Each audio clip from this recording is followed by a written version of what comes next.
and I am posted as lecturer in Government Polytechnic College, Bharatpur. So we were discussing CE 301 theory of structure. उसका हम जो 10th topic है indeterminacy of structure वो पढ़ रहे थे. अब तक हमने एक वीडियो लेक्चर उसका रिकॉर्ड किया था. हमने उस वीडियो लेक्चर में ये देखा था कि डिटर्मिनेसी और इंडिटर्मिनेसी क्या होती है और ट्रस की इंडिटर्मिनेसी किस तरह से निकाली जाती है.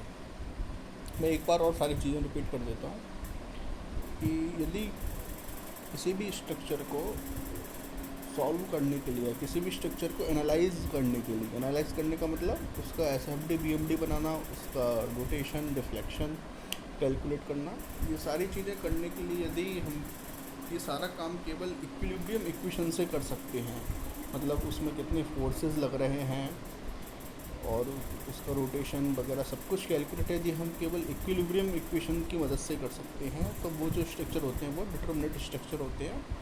लेकिन यदि उनके लिए कुछ एक्स्ट्रा इक्वेशंस की ज़रूरत होती है तो वो सारे स्ट्रक्चर इंडिटरमिनेट स्ट्रक्चर होते हैं.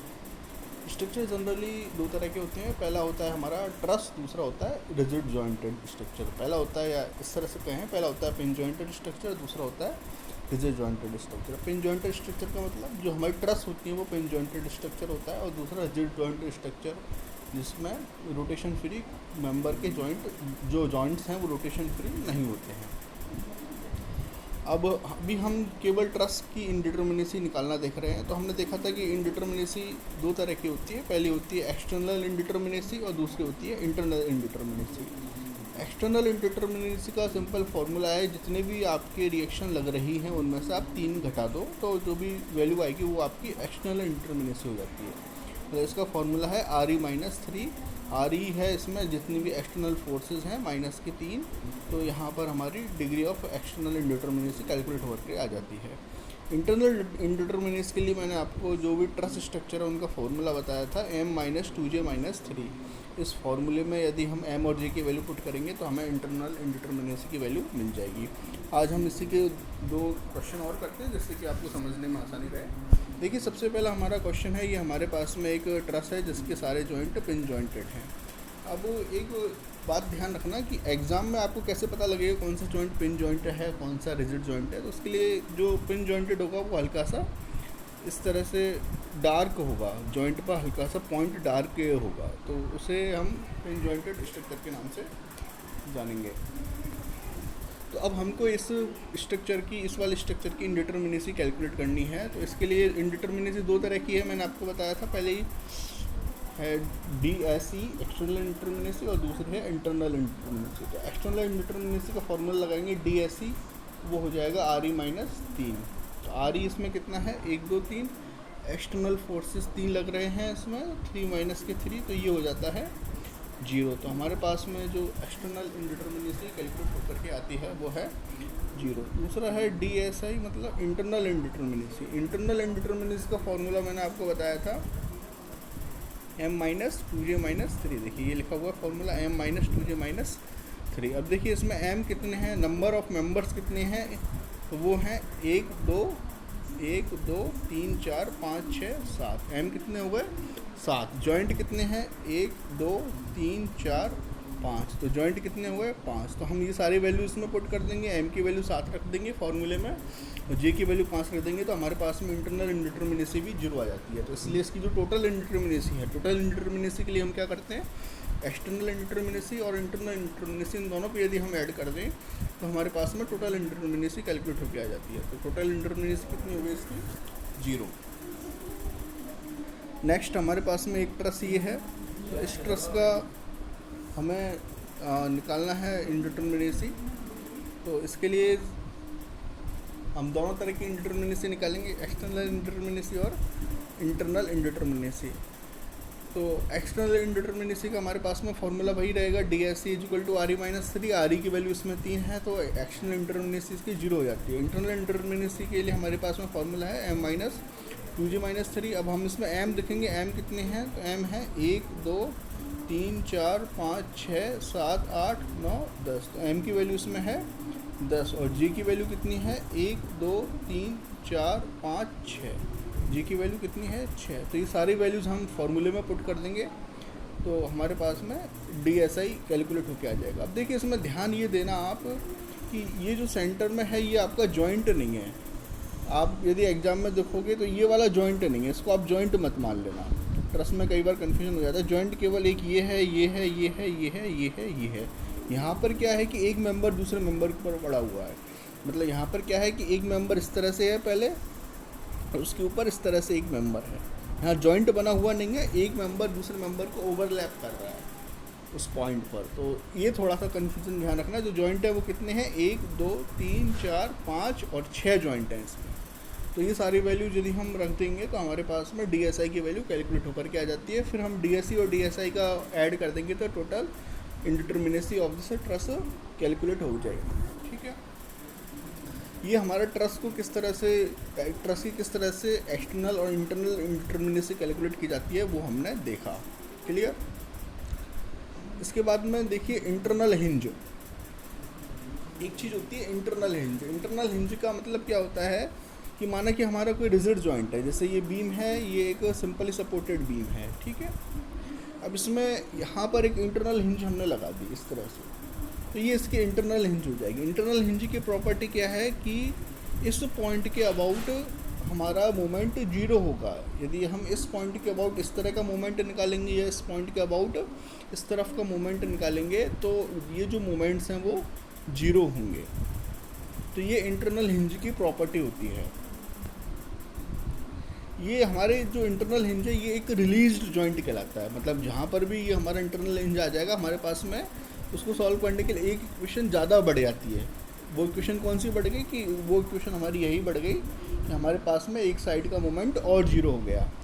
तो ये जो है इंटरनल हिंज, इस तरह की एक इंटरनल हिंज होता है। हम यहाँ पर गाइडेड रोलर भी हो सकता है। इस तरह से ये 2-3 चीज़ें होती हैं।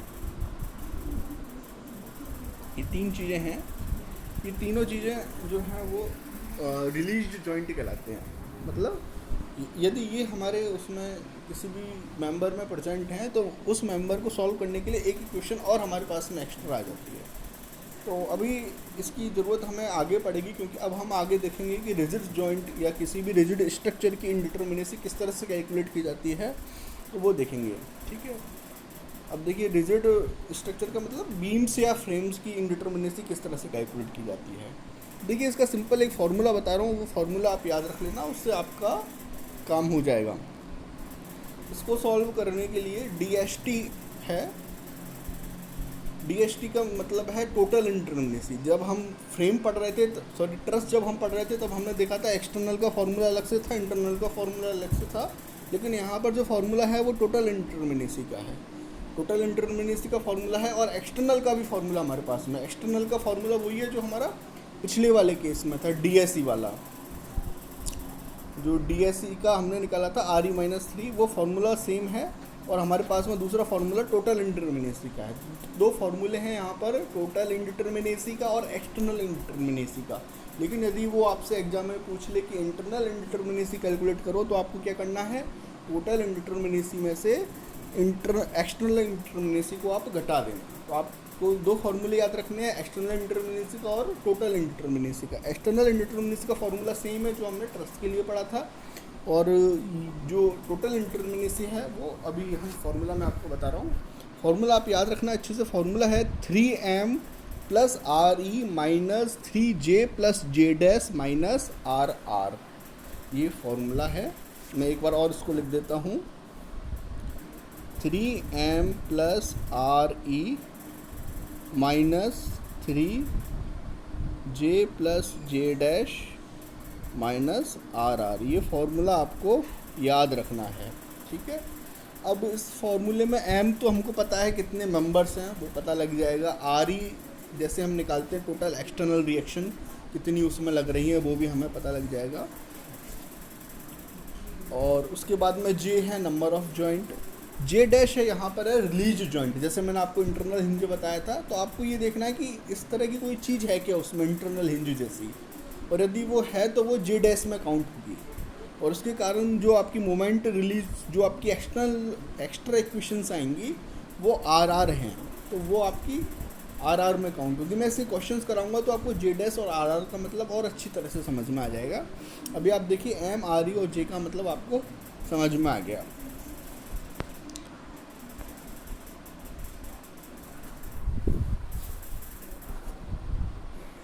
देखिए ये हमारा एक रिजिड जॉइंट है, एक हमारा फ्रेम है बेसिकली। इस फ्रेम की हमको इंडिटरमिनेसी कैलकुलेट करनी है। यहाँ पर ये जितने भी जॉइंटेड हैं ये रिजिड हैं, कोई भी जॉइंट पिन जॉइंटेड नहीं है, इसलिए ट्रस नहीं है, ये यहाँ पर एक फ्रेम है। तो इसकी हम सबसे पहले एक्सटर्नल इंडिटरमिनेसी यदि कैलकुलेट करें तो एक्सटर्नल इंडिटरमिनेसी का फॉर्मूला तो मैंने आपको बताया था भाई सेम ही रहेगा, R E is equal to D E is equal to R E minus 3। R E इसमें कितना है, अब देखिए ये हमारा फिक्स सपोर्ट है तो यहाँ पर 3 तरह की रिएक्शन आएगी, यहाँ पर 2 आएगी और यहाँ पर 2 आएगी। तो ये टोटल कितनी हो गई, 3 और 2 5 और 2 7, 7 माइनस के 3 ही कितना हो गया 4। तो हमारी एक्सटर्नल इंडिटरमिनेसी कितनी हो गई इसमें 4। अब हम निकालेंगे internal indeterminacy. Total indeterminacy. Total indeterminacy का मैंने फॉर्मूला आपको बताया था 3m plus R E minus 3jj plus dash minus का आर आर। 3m, m कितना है इसमें काउंट करिए, m है इसमें 1 2 3 4 5 6 7 8 9 10 11 12 13 14 15। ठीक है, m की वैल्यू कितनी हो गई 15। j कितने हैं, number of joint, number of joint देखेंगे अब हम कितने हैं, 1 2 3 4 5 6 7 8 9 10 11 12। नंबर ऑफ जॉइंट कितने हो गए 12। m की वैल्यू 15 है, j की वैल्यू 12 है। दूसरा है j डैश। जे डैश यहाँ पर कुछ ऐसा है नहीं, इंटरनल हिंज जैसा अंदर कुछ भी नहीं है, सारे रिजिड जॉइंटेड हैं। यदि इंटरनल हिंज होता तो वहाँ इस तरह से एक किसी भी पॉइंट पे यदि वो इंटरनल हिंज बनाएगा तो ऐसे एक थोड़ा सा मोटा सा एक पॉइंट बनाएगा। ठीक है, ऐसा यदि ऐसा कुछ लगा हो तो इसका मतलब समझ लेना कि वहाँ पर इंटरनल हिंज प्रेजेंट है। तो ऐसा इस डायग्राम में कहीं भी नहीं है। तो इसमें जे की वैल्यू हो जाएगी 12, जे डैश की वैल्यू इसमें हो जाएगी 0 और आर आर की वैल्यू भी हो जाएगी 0, क्योंकि आर आर किसके कारण आता है, जे डैश के कारण। ठीक है, तो इस केस में क्या होगा 3m plus R E minus 3jj plus dash minus R R. अब आर आर और जे डैश तो 0 हो गया, जे की वैल्यू 12 लिख देंगे, आर ई की वैल्यू 7, m की वैल्यू 15। तो हमारे पास में जो वैल्यू है इसकी डी एच टी की वो वैल्यू आ जाती है 60।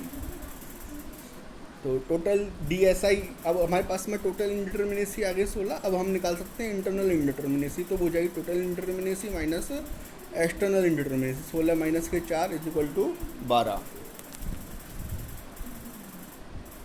तो इस तरह से हम इस फ्रेम की इंटरनल इंडिटरमिनेसी कैलकुलेट कर सकते हैं। ठीक है, अब इसके बाद में अब देखिए, अब हम एक ऐसा सवाल दे रहे हैं जिसमें आपको जे डैश की वैल्यू आएगी, जिसमें इंटरनल हिंज भी प्रेजेंट है। इसकी आपको इंडिटरमिनेसी कैलकुलेट करनी है। तो सिंपल एक्सटर्नल का तो बहुत सिंपल सा तरीका है, आर ई माइनस के 3। आर ई आप देखिए कितने हैं इसमें, 1 2 और 3। ये रोलर है तो यहाँ पर एक एक आएगा। आप ये तो शायद समझते ही होंगे कि कहाँ कौन से सपोर्ट पर कितनी रिएक्शन लगती हैं। एक बार और देख लो, ये है आपका फिक्स सपोर्ट, इस पर 3 रिएक्शन लगती हैं। ये आपका है हिंज सपोर्ट, इस पर 2 रिएक्शन लगेंगी और ये है रोलर सपोर्ट, इस पर 1 रिएक्शन लगेगी। तो टोटल रिएक्शन कितनी हो गई 3 4 5। इसमें टोटल रिएक्शन कितनी हो गई है 5। आर ई की वैल्यू कितनी हो गई है 5। एम की वैल्यू कितनी है इसमें 3, 1 2 और 3। अब देखिए जे की वैल्यू कितनी है 1 2 और 3 और जे डैश की वैल्यू कितनी है 1, क्योंकि एक पॉइंट पर इंटरनल हिंज है। जे की वैल्यू इसमें आप ध्यान रखिए, जे की वैल्यू कितनी है 1 2 और 3, 3 जे हैं और 1 जे डैश है। जे की वैल्यू कितनी है 3 और जे डैश की वैल्यू कितनी है 1। जे प्लस जे डैश कितना हो गया 4। उसके बाद में फिर आर आर। आर आर निकालने का क्या तरीका है, आर आर निकालने का ये तरीका है कि जिस पॉइंट पर आपकी इंटरनल हिंज जुड़ी हुई है, आप ये देखिए कि उस पॉइंट से जुड़ने वाले कितने मेंबर हैं। अब ये देखिए इस पॉइंट से कितने मेंबर जुड़े हुए हैं, इस पॉइंट से एक मेंबर इधर जुड़ा हुआ है, एक मेंबर इधर जुड़ा हुआ है। तो इस पॉइंट से कितने मेंबर जुड़े हुए हैं 2 मेंबर। तो जितने मेंबर जुड़े हुए हैं उनमें से आप एक घटा दो, वो आपकी आर आर की वैल्यू हो जाएगी। तो यहाँ पर आर आर की वैल्यू कितनी हो गई 1 हो गई। माने कि ये हमारा जो स्ट्रक्चर है वो इस तरह का होता है कि एक मेंबर इधर और जुड़ा होता है। तो अब इस केस में आर आर की वैल्यू कितनी होती है, कितने मेंबर जुड़े हुए हैं इससे 1 2 और 3, तो 3 माइनस 1। तो अब इस केस में आर आर की वैल्यू हमारी हो जाती 2। इस तरह से हम आर की वैल्यू इसमें कैलकुलेट कर सकते हैं। ठीक है, अब सिंपल यदि हमारे पास में आर की वैल्यू है तो हम इसमें सारी वैल्यूज़ पुट कर देंगे 3m plus R E minus 3j plus dash minus के आर। तो m की वैल्यू लिख देंगे 3, आर ई की वैल्यू 5, जे प्लस डैश की वैल्यू है 4 और आर की वैल्यू है 1। तो इस सबको सॉल्व करेंगे तो हम हमारी जो टोटल इंडिटर्मिनेसी है वो कितनी आ जाती है 1। ठीक, तो इस तरह से हम निकाल सकते हैं। एक सवाल और करते हैं हम। देखिए ये जो हमारा है इसमें ये भी हमारा एक फ्रेम है, तो इसके लिए हम सबसे पहले एक्सटर्नल इंडिटर्मिनेसी निकालने में तो कोई दिक्कत नहीं है, आप निकाल लेना। टोटल इंडिटर्मिनेसी कैलकुलेट करते हैं। तो सबसे पहले इसमें देखिए कि आर ई कितने हैं। आर ई इसमें 3, यहाँ पर 3 और 3 6, 3 3 9, 3 चौकू 12। तो आर ई की वैल्यू इसमें कितनी हो गई 12। एम की वैल्यू कितनी है 1 2 3 4 5 6 7 8 9 10। एम की वैल्यू हो जाती है इसमें 10। जे की वैल्यू कितनी है 1 2 3 4, देखिए मैं इनको हटा के आप बताता हूँ। जे की वैल्यू कितनी है 1 2 3 4 5 6 7 8। जे की वैल्यू हो गई 8। जे डैश की वैल्यू कितनी है 2। जे डैश की वैल्यू कितनी है 2। आर की वैल्यू कितनी है, अब देखिए इस वाली इंटरनल हिंज के लिए, इस वाली इंटरनल हिंज के लिए होगी आर की वैल्यू 1 और एक इस वाली इंटरनल हिंज के लिए होगी। तो टोटल कितनी हो गई आर की वैल्यू 2। तो इस तरह से हम सारी की सारी वैल्यूज यदि इसमें पुट करेंगे क्वेश्चन में तो हमारे पास में DST टोटल इंडिटर्मिनेसी कैलकुलेट होकर आ जाएगी।